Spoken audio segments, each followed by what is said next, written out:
3, 2, 1.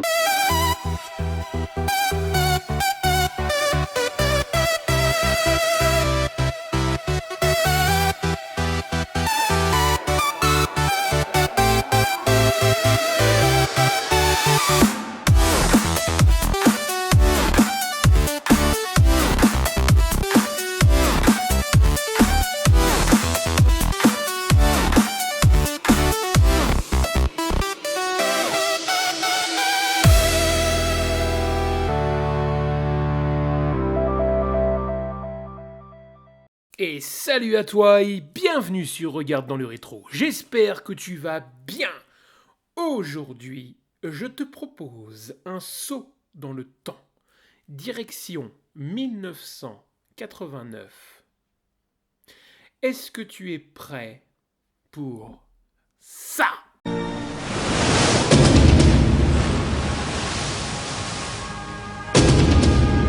Et oui, tu l'auras compris, je veux bien sûr parler de la série mythique Baywatch ou Alerte à Malibu en français. Sortie en avril 1989, cette série se compose de 243 épisodes de 45 minutes. C'est absolument énorme. Créée par Michael Berk, Douglas Schwartz et Georgie G. Bolan, diffusé entre le 23 avril 1989 et le 6 avril 1990 sur le réseau NBC pour la première saison, et entre le 23 septembre 1991 et le 24 mai 2001. C'est énorme. Les deux dernières saisons ont été délocalisées à Hawaï. La série est alors rebaptisée Alerte à Hawaï, bien évidemment. Ils vont pas garder Malibu puisqu'ils sont à Hawaï. Ça s'appellera donc Baywatch Hawaï. Ils se sont pas trop fait chier. C'est la série la plus regardée au monde. Avec plus d'un, accroche-toi, 1 milliard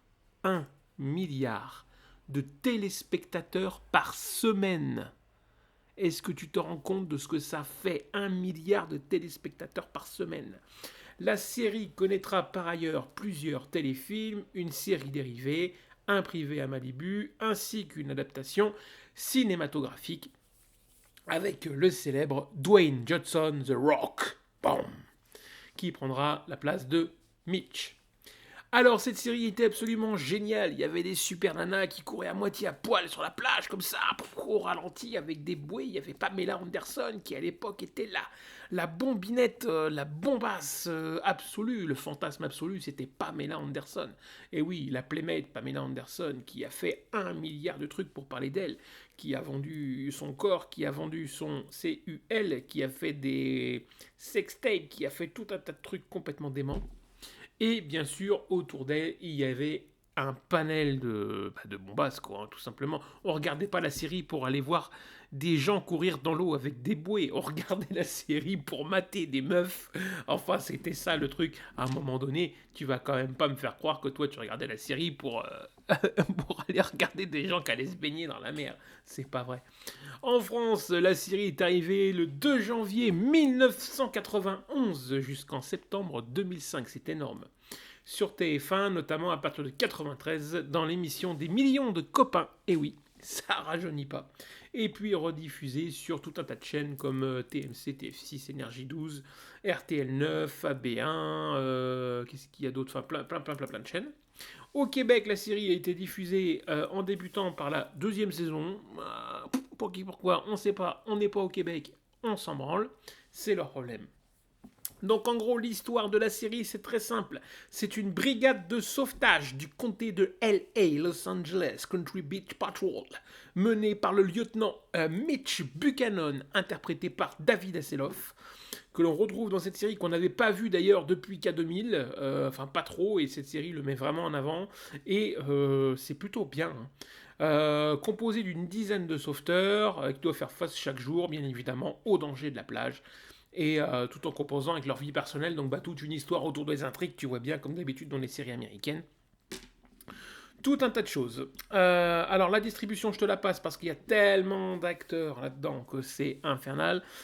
Pour les plus grands, Donc David Hasselhoff, Pamela Anderson, Parker Stevenson, Jeremy Jackson, Donna Derico, Nicole Eggers, Alexandra Paul, et j'en passe, et j'en passe, et j'en passe. Donc cette série a vraiment marqué une génération, ne serait-ce que de par son générique, tu fais écouter ce son-là à n'importe qui des années 90, 80, peut-être même 2000, boum, tout de suite les gens ils disent mais c'est Alerte à Malibu, et bien sûr. Et quand on dit qu'est-ce qui t'a le plus marqué dans Alerte à Malibu, bah il va pas te dire le 4x4, il va te dire Pamela Anderson. Voilà, parce que Pamela Anderson, Pamela Anderson, quoi. Voilà, la bombasse, le fantasme absolu de tous les mâles des années 90. Tu vois, moi j'étais à l'époque, j'avais quel âge dans les années 90, 1980. Alors attends, je te dis qu'elle est sortie quand? C'est 89.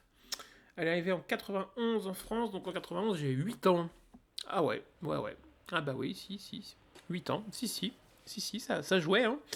Donc voilà, donc vraiment une série absolument incroyable, cette série Alerte à Malibu que je te conseille de voir si tu ne l'as pas vue. Vraiment, t'as 243 épisodes, si tu sais pas quoi faire cet été, bah t'as trouvé. Voilà, donc c'était une petite chronocritique très rapide sur la série Alerte à Malibu. Je vais pas rentrer dans les détails parce que bon, bah la série, tu vois bien, je vais pas te raconter les épisodes, il y en a 243, on en a pour l'année. Bon, alors en gros, bah il se passe quoi? Ils surveillent la plage, il y a des accidents, ils vont sauver les gens, il y a des histoires personnelles, des histoires d'amour, je t'aime moi non plus, des histoires de trafic, des histoires de plein de choses.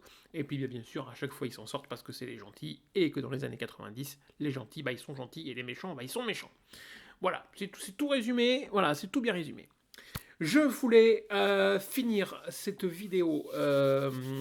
Alors, j'aime pas faire ça, mais je vais le faire quand même.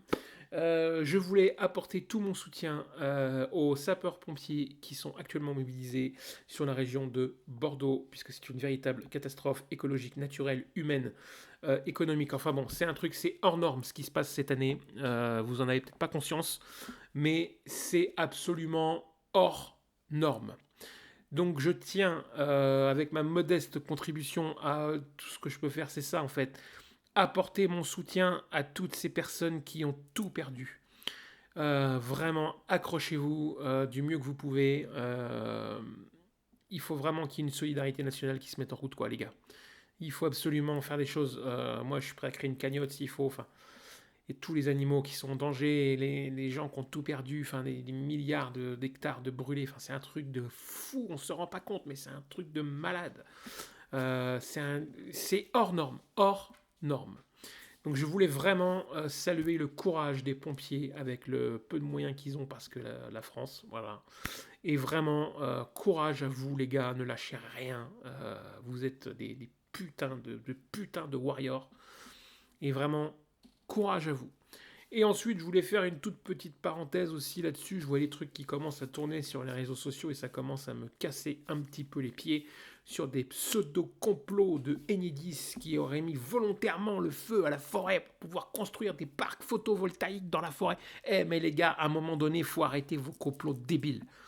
Hein, vous croyez qu'une entreprise comme Enedis va faire des trucs comme ça, aller cramer des milliards d'hectares pour installer 1500 panneaux photovoltaïques qui vont leur rapporter même pas 1% de leur chiffre d'affaires. Eh mais les gars, à un moment donné, il faut brancher votre cerveau et arrêter de faire de la merde et arrêter de colporter de la merde sur les réseaux. Parce que ça commence vraiment à devenir pénible, ces putains de complots tous les jours. Tous les jours, tu ouvres un truc pour lire un truc, t'as un nouveau truc qui sort. Alors, alors on a eu il y a 2 mois l'antavirus, là, le truc, ouais, tout le monde va mourir. Mais personne n'a dit ça en fait.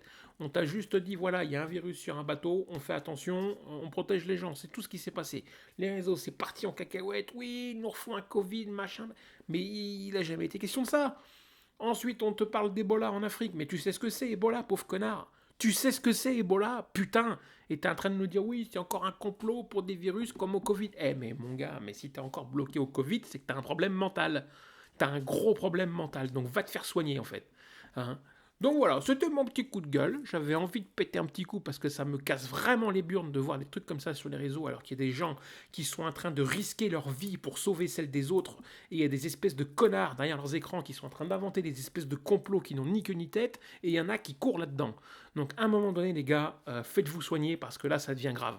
Hein. Ou alors allez sur le terrain et allez voir ce que c'est et vous allez vite comprendre que c'est pas un complot. Hein. Voilà, c'est tout. C'était mon petit coup de gueule de la journée. Et ben moi, je vous aime bien fort. Je vous remercie de regarder mes vidéos. Et je vous dis à très bientôt. Et pensez à vous amuser. Et à plus. Ciao, bye.